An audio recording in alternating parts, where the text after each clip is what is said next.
जब एक स्लेट पूरी तरह खाली हो ना तो उस पर कुछ भी लिखना बहुत आसान होता है, लेकिन वो पूरी तरह भरी हो तो सब कुछ साफ करना पड़ता है, मिटाना पड़ता है, और फिर आप उस पर लिख सकते हो। भारत की सनातन स्लेट भारत के कल्चर से भरी पड़ी है। अब उसको मुझे मिटाना पड़ेगा पूरी तरह, तब मैं अपना कुछ वहां झंडा गाड़ सकता हूं, कुछ लिख सकता हूं। मुझे अगर भारत में डिवीजन क्रिएट करना हो तो मैं क्या करूंगा?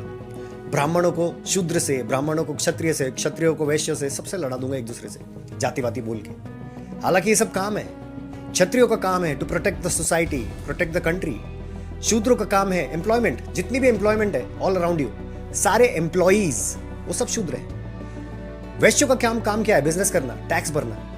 ब्राह्मणों का काम क्या है? To preserve the knowledge and pass on.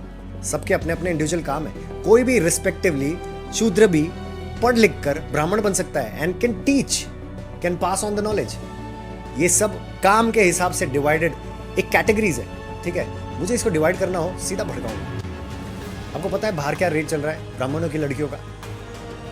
30 lakh रुपए एक लड़की का। ब्राह्मणों को ही क्यों टारगेट करते हैं और ब्राह्मणों के खिलाफ ही हमको क्यों भड़काया जाता है? हम नॉर्मल सनातनी, ब्राह्मण लगभग 1000 साल से प्रिजर्व करते आए कुछ नॉलेज को, सनातन धर्म को। वो जनेऊ बांधते हैं, चोटी लगाते हैं, वो तिलक लगाते हैं, कंटिन्यूसली ये प्रोसीजर है ना। तो सबसे पहले इनको मिटाना पड़ेगा ना, तभी तो मैं हिंदुत्व को पूरी तरह खत्म कर पाऊंगा और आगे बढ़ पाऊंगा, करेक्ट है। इसी सिलसिले में ब्राह्मण की लड़कियों को टारगेट करा जाता है लव जिहाद में। 30-30 लाख रुपए उनका चार्ज होता है। नॉर्मल हिंदू लड़कियों का चार्ज लगभग 5 लाख रुपए, 4 लाख रुपए यहां से स्टार्ट होता है।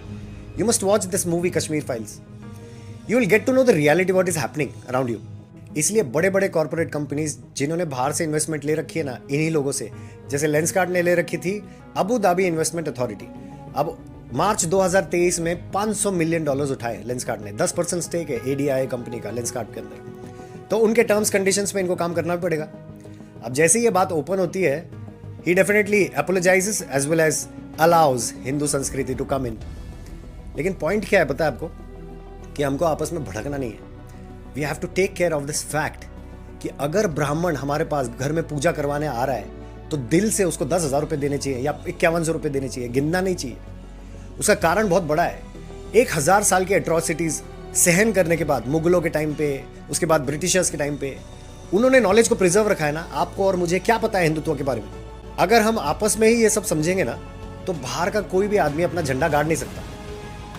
Otherwise, it is very simple for the other party to come in and just create diversity in our own religion, and then he can rule very easily. This is the message I want to pass on through this video. Thank you so much for watching this video again.